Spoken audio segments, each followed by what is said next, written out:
নমস্কার সবাইকে। আবারও নতুন একটি রেসিপি নিয়ে হাজির হলাম আপনাদের কাছে। ফুলকপির ডাঁটা চচ্চড়ি। চলুন দেখে নিই কী কী সবজি আমি এখানে ব্যবহার করেছি। আমি নিয়েছি কিছুটা সিম, ফুলকপির ডাঁটা। আমি এখানে ফুলকপির ডাঁটা পাতলা পাতলা করে কেটে নিয়েছি এবং নিয়েছি কিছুটা আলু, টুকরো করে বেগুন এবং পাতলা করে কেটে নিয়েছি একটু মূলো, এবং আমি একটা টমেটোর হাফ টুকরো করে নিয়েছি এবং নিয়েছি কিছু।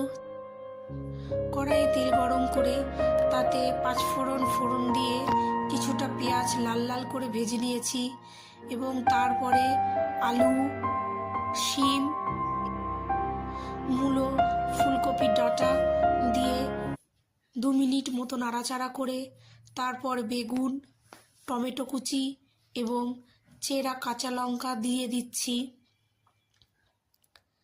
এরপর সবজিগুলোকে ভালো করে নাড়াচাড়া করে হালকা ফ্রাই করে নিতে হবে।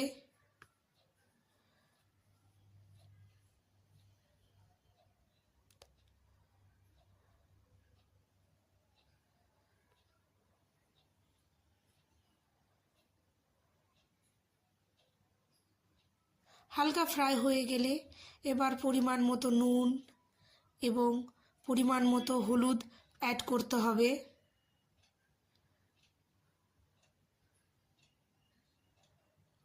আবারও ভালো করে মিশিয়ে নিতে হবে সব।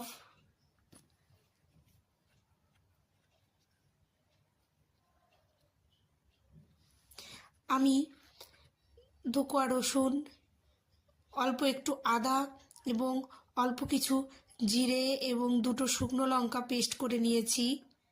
দিয়ে দিচ্ছি এখানে 1 চামচ পেস্ট। মশলাটা সবজির সঙ্গে ভালো করে মিশিয়ে কষিয়ে নিতে হবে। আমি এখানে কোনো রকম কোনো জল ইউজ করিনি। আপনারা আপনাদের গ্যাসের হিটটা লো টু মিডিয়াম করে রাখবেন।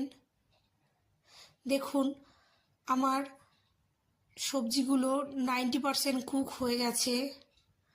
আলু, শিম, মূলো প্রতিটা সবজি কুক হয়ে গেছে।